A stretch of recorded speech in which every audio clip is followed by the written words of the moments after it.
নৈতিকতায় স্বাধীনতার ভিত্তি, কিন্তু বিপর্যস্ত নৈতিকতা উত্তরণের উপায়ে আগামী 15ই সেপ্টেম্বর গাববেড়িয়ার আকশা হলে অনুষ্ঠিত হলো এক জনসমাবেশ। জামাতে ইসলাম হিন্দের আয়োজনে এই সমাবেশে উপস্থিত ছিলেন বিশিষ্ট ব্যক্তিবর্গ। জামাতে ইসলাম হিন্দের পাঁচলা শাখার ব্যবস্থাপনায় সঙ্গীত, নাটক, আবৃত্তির মধ্যে দিয়ে এবং প্রচুর মানুষের সমাগমে, মহিলাদের সমাগমে এই নৈতিক বার্তার মধ্যে দিয়ে জনসমাবেশ অনুষ্ঠিত হয়। বিশিষ্ট ব্যক্তিবর্গ ছাড়া সংগঠনের নেতৃবর্গ স্থানে উপস্থিত ছিলেন। সাম্যের কথা, সাম্যবাদের কথা, অর্থাৎ সকলে সমান থাকবেন। দরিদ্র এবং বড় লোকের মধ্যে এই যে বিরাট বৈষম্য কমানোর রাস্তা তিনি দেখিয়েছিলেন, সেখানে যারা বসে আছেন তারা সবাই জানেন। তাহলে প্রশ্ন হচ্ছে, যেটা শুধুমাত্র ধর্মের কথা মুখে বললে হয় না, আমার নিজের জীবন দিয়ে সেটাকে যদি প্রয়োগ করতে না পারা যায়, নিজের জীবনে যদি তার প্রয়োগ না থাকে, তাহলে শুধুমাত্র ধর্মের কথা মুখে বলে কিছু হয় না, তাকে নিজের জীবনে প্রয়োগ করতে হয়। নীতি, নৈতিকতা, এথিক, মূল্যবোধ এসব আসলে নিজের জীবনে প্রথম রপ্ত করা দরকার, নিজের জীবনে প্রথম অনুকরণ করা দরকার, না হলে আলোচনার কোনো মানে হয় না। জিনিসটা প্রভাবিত করছে সেটা হচ্ছে নৈতিক বিপর্যয় বা নৈতিকতার বিপর্যয়। এখন আসি এই জিনিস থেকে আমরা উত্তরণ কিভাবে হতে পারে বা আমাদের সমাজকে কিভাবে বার করে আনা যেতে পারে। নারী স্বাধীনতার দোহাই যাচ্ছে, নারীদেরকে সর্বত্র হাটে, বাজারে, অফিসে, আদালতে, রাস্তাঘাটে, ক্লাবে, অডিটোরিয়ামে, সমস্ত জায়গায় নারীকে নামিয়ে এনেছে, নারীকে তাদের ভোগের সামগ্রীতে পরিণত করেছে। নারী ছাড়া কোনো পণ্য হয় না, নারী ছাড়া কোনো বিজ্ঞাপন হয় না। নারীর যে বেহায়া, অশ্লীলতা, নির্জনতা আজকে সমাজ জীবনকে বিপর্যস্ত করে চলেছে।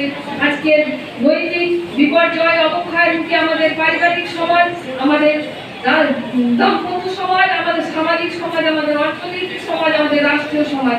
তাহলে এই নারী, আমরা বলি যে নারীকে আজকে নারী স্বাধীনতা, এটাই কি নারী স্বাধীনতা?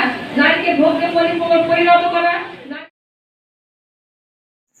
অনুষ্ঠানে উপস্থিত বিভিন্ন সংগঠক, বিশিষ্ট ব্যক্তিবর্গ, ছাত্রছাত্রী, বক্তাদের হাতে স্মারক সম্মাননা তুলে দেওয়া হয়।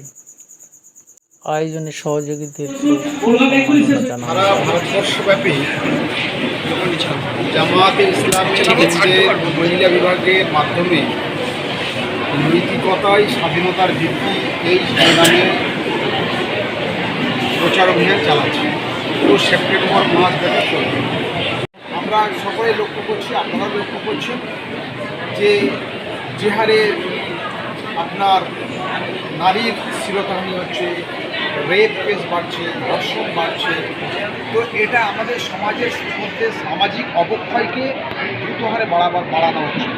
তাই নারীর সিকিউরিটি, নারী নিরাপত্তা, নারীর ইজ্জত, সম্মান, আভিজাত্য, সম্ভ্রমবোধকে রক্ষা করা এখন আমাদের খুবই প্রয়োজন হয়ে দেখা দিয়েছে। এর জন্য মানুষের নৈতিক চরিত্র গঠনের দিকে বিশেষ জোর দেওয়া দরকার। শুধু রাজনৈতিক আন্দোলন করে এই সমস্যার সমাধান, ধর্ষণ সংক্রান্ত সমস্যার সমাধান হতে পারে না। যদি হতো তাহলে ন্যাশনাল ক্রাইম রেকর্ডস ব্যুরোর তথ্য মোতাবেক সারা ভারতবর্ষে বিভিন্ন রাজ্যে ক্রমান্বয়ে ধর্ষণের সংখ্যা বাড়ছে। আমাদের দেশে প্রতি 15 মিনিটে একটা করে ধর্ষিতা হচ্ছে। এটা শুধু পশ্চিমবঙ্গের সমস্যা নয়, এটা অন্যান্য সমস্ত রাজ্যে। এই অবক্ষয় রোধে জামায়াতে ইসলামী হিন্দ কি পদক্ষেপ নেবে আগামী দিনে? সামাজিক অবক্ষয় রোধে জামাত ইসলামী আজকে থেকে 50 বছর আগে থেকে পদক্ষেপ নিয়েছে। সেটা হচ্ছে যে বিশেষ করে যুবক শ্রেণীর কাছে, তাদের কাছে অনৈতিক ধ্বংসের কারণ তাদের সঙ্গে উপস্থাপন করা এবং মূল্যবোধ, নীতি, নৈতিকতা ষষ্ঠাবিধিত বিধানের আলোকে তাদের সামনে উপস্থাপন করা এবং তাদেরকে বিভিন্ন কর্মসূচির মাধ্যমে, সাংস্কৃতিক প্রোগ্রামের মাধ্যমে, বিভিন্ন গ্রুপ মিটিংয়ের মাধ্যমে, যুব বৈঠকের মাধ্যমে তাদেরকে এই জিনিসটা বোঝানো এবং তাদের উদ্দীপনা করা বা উৎসাহিত করা, যাতে তারা ন্যায় এবং ইনসাফে এগিয়ে আসে এবং অবক্ষয়ের জন্য তারা সোচ্চার হয়। এই কর্মসূচি তারা হাতে নিয়ে বিষয়টা হচ্ছে যে তারা যখন তার বন্ধু বান্ধবদেরকে দেখে, তারা নিজেরা ইন্সপিরেশন হয়ে যায়, ইসলামিক আদব কায়দাগুলো তারা ভুলে যায়।